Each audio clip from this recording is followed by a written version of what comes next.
Salah satu ungkapan yang pernah disampaikan oleh salah seorang ulama bernama Salamah Ibnu Dinar.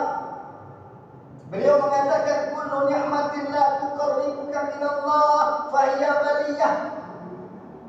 Beliau mengatakan setiap nikmat, setiap fasilitas kemudahan yang Allah berikan kepada seseorang ketika dia hidup di dunia ini, yang mana fasilitas kemudahan tersebut tidak menjadikan seseorang semakin dekat kepada Allah, maka apa kata beliau, itu bukanlah nikmat, justru itu adalah baliyah.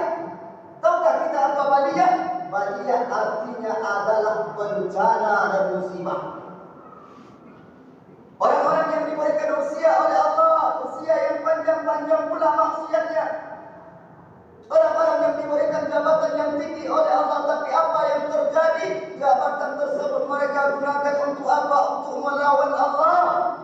Orang-orang yang diberikan harta oleh Allah, bukannya harta tersebut untuk tunduk taat patuh kepada Allah, tapi digunakan harta tersebut untuk bermaksiat, melawan siapa? Melawan Allah. Maka ketahuilah, kalau itu yang kita lakukan, maka apa yang Allah berikan bukanlah nikmat, tapi justru adalah musibah. Bagaimana caranya bertakwa kepada Allah dan ambil jalan orang-orang yang bertakwa sebelum kita? Siapa mereka? Para nabi dan para rasul. Mohon maaf sekali lagi kita sampaikan, kita tidak sependapat dengan kelompok. Ada orang-orang yang mereka mengaku sebagai umat Islam, kemudian mengatakan, Pak, kenapa beribadah seperti ini? Enggak, Ustaz. Ini ibadah yang hanya diajarkan kepada siapa? Kepada Rasulullah, kepada Abu Bakar. Ada amalan-amalan tertentu yang ketika ditanya kepada orang-orang tersebut, yang mengatakan bahwasanya amalan ini hanya diajarkan oleh Rasulullah SAW kepada orang-orang tertentu saja. Kalau ada orang yang mengatakan seperti ini, dia secara tidak langsung telah mengatakan Rasul SAW berbohong. Kenapa tidak ada yang disembunyikan oleh Rasul SAW? Jalan-jalan ketakwaan ditunjukkan. Sekarang permasalahannya di kita. Dari jalan ketakwaan yang sudah ditunjukkan oleh Rasul SAW, berapa yang sudah kita pelajari? Dari yang kita pelajari, berapa yang sudah kita amalkan? Dan dari yang kita amalkan, berapa yang sudah kita dakwahkan? Kaum muslimin rahimani wa rahimakumullah, pada kesempatan khutbah ini kita akan memberikan tema, mau sampai kapan kalian akan meninggalkan Allah? Mau sampai kapan kalian akan meninggalkan? Masalah terbesar seseorang bukan ketika dia putus hubungan dengan siapa, dengan istrinya. Masalah terbesar seseorang bukan ketika dia putus hubungan dengan siapa, dengan pekerjaannya. Masalah terbesar seseorang bukan ketika dia putus hubungan dengan siapa, dengan orang-orang yang ada di kehidupan dunia ini. Masalah terbesar seseorang adalah ketika dia putus hubungan dengan Allah. Betapa banyak orang-orang yang sudah diberikan usia panjang oleh Allah, tapi sekadar untuk sujud saja kepada Allah tidak mau. Mereka adalah orang-orang yang zalim. Hanya sekedar untuk meletakkan kepalanya di tempat sujud tidak mau. Kadang orang seperti itu ditanya apa cita-cita terbesar masuk surga, mimpi. Masuk surga tidak salah. Siapa yang menjamin surga tersebut untuk kita? Tidak ada. Rasulullah SAW dalam hadis yang diriwayatkan oleh Imam Muslim, suatu ketika istrinya yang tercinta Ibunda Aisyah bertanya kepada Rasulullah SAW.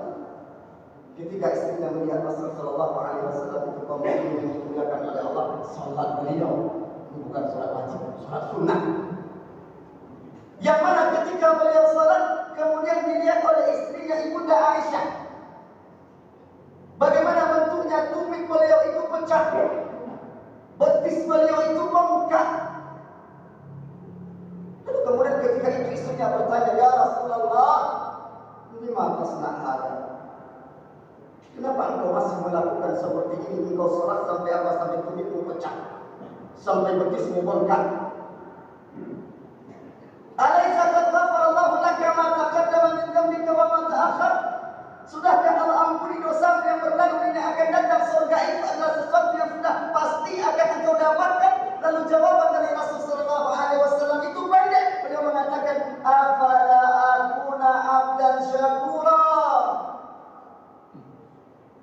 Apakah aku tidak boleh menjadi hamba yang lebih bersyukur lagi kepada Allah? Rasul sallallahu alaihi wasallam sudah dijamin surganya. Salatnya seperti itu. Ini bukan salat wajib kaum muslimin, salat sunnah, qiyamul lail. Lalu bagaimana dengan kita yang belum ada jaminan sama sekali? Bagaimana salat kita? Apakah kita masih menjadi orang-orang yang salat 2 kali dalam 1 tahun? Apakah kita masih menjadi orang-orang yang salat 52 kali dalam 1 tahun? Kalau ada orang yang hanya salat 2 kali dalam 1 tahun, kalau ada orang yang hanya salat 52 kali dalam 1 tahun dan dia mengaku sebagai umat Islam, maka orang tersebut telah membuat ajaran baru. Nabi mana yang mengajarkan salat 2 kali setahun? Apakah Nabi Muhammad? Tidak. Nabi mana? Apakah Nabi Muhammad mengajarkan salat 52 kali dalam 1 tahun? Tidak. Seseorang yang selalu mengucapkan asyhadu an la ilaha illallah Muhammadur Rasulullah, maka dia wajib salat dalam 1 tahun sebanyak 1820. Karena lagi ada alasan yang masuk hidayah. Masuk hidayah itu panggilan azan 5 kali sehari. Masuk hidayah bagaimana? Setiap hari dipanggil Allahu Akbar, Allahu Akbar, dipanggil. Yang panggil itu bukan muazzin. Allah mengatakan Allahu Akbar, Allahu Akbar. Artinya apa? Segala sesuatu ketika sudah ada panggilan Allahu Akbar, semuanya kecil. Rapat yang kita laksanakan itu kecil. Perdagangan yang kita tetap rugi itu kecil. Pekerjaan kita itu kecil. Kalau kita menjadi orang yang ketika ada panggilan Allahu Akbar masih melaksanakan aktivitas kita, maka ternyata ada yang lebih besar daripada Allah. Apa itu? Kerjaan kita, rapat kita, dunia kita.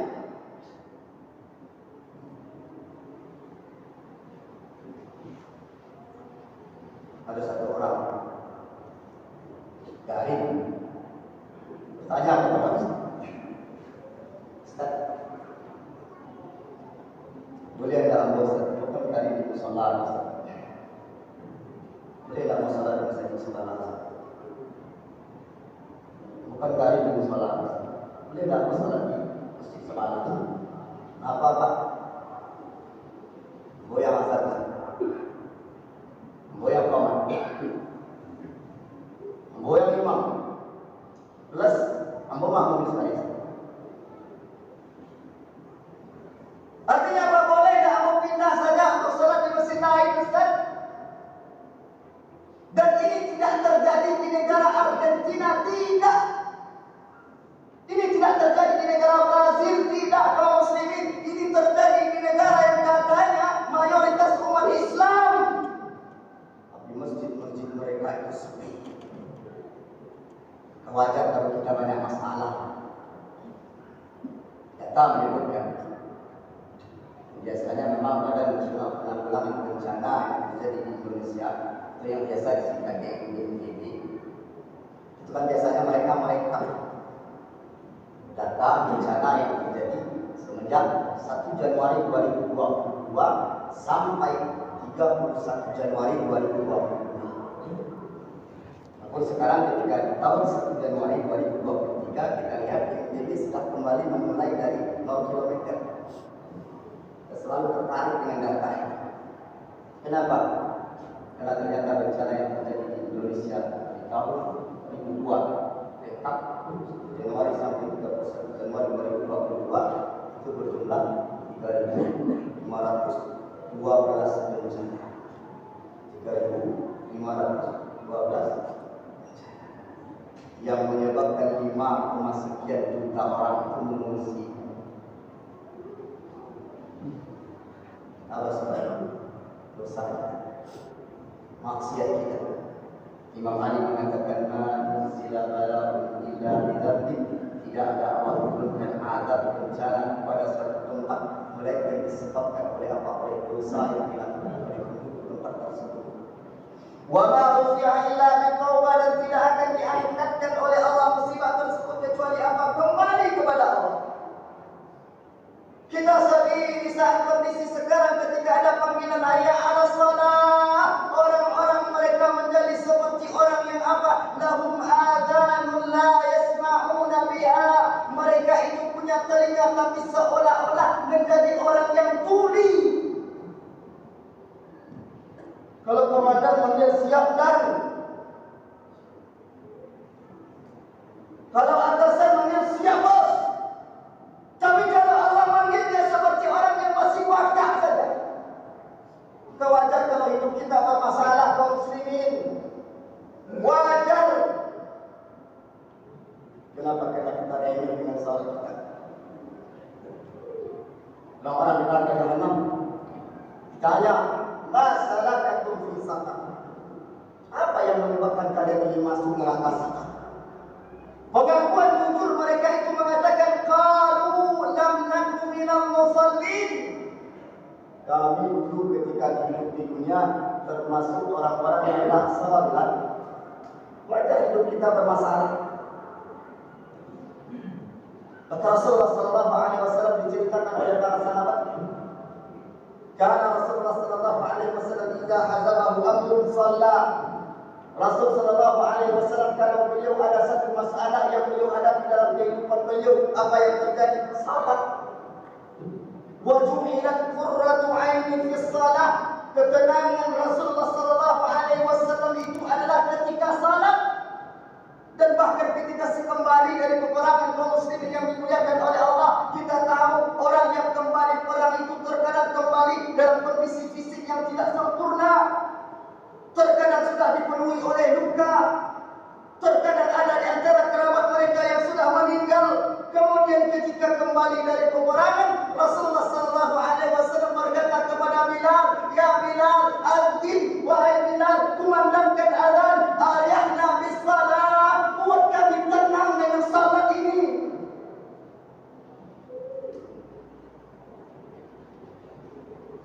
Apa masalah kita dengan Allah? Kesulitan orang dakwah bentak dengan orang lain ada masalah.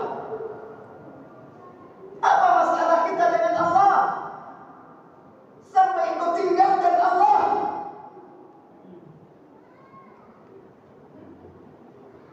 Ini kepada pimpinan. Ingatkan dengan hadis Rasulullah sallallahu alaihi wasallam, beliau mengatakan, kullukum ra'in wa kullukum mas'ul 'an ra'iyatihi. Kita hafal hadis.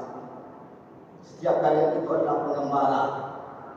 Setiap kalian itu punya tanggung jawab. Dan kelak Allah pasti akan tanya tentang orang-orang yang berada di bawah tanggung jawab kalian. Kita ingatkan, kalau kita pimpinan, kita coba pastikan setiap anggota-anggota kita itu mereka salah. Kalau kita pimpinan, pastikan bahwasanya setiap anggota kita salat, terutama di jam-jam kerja.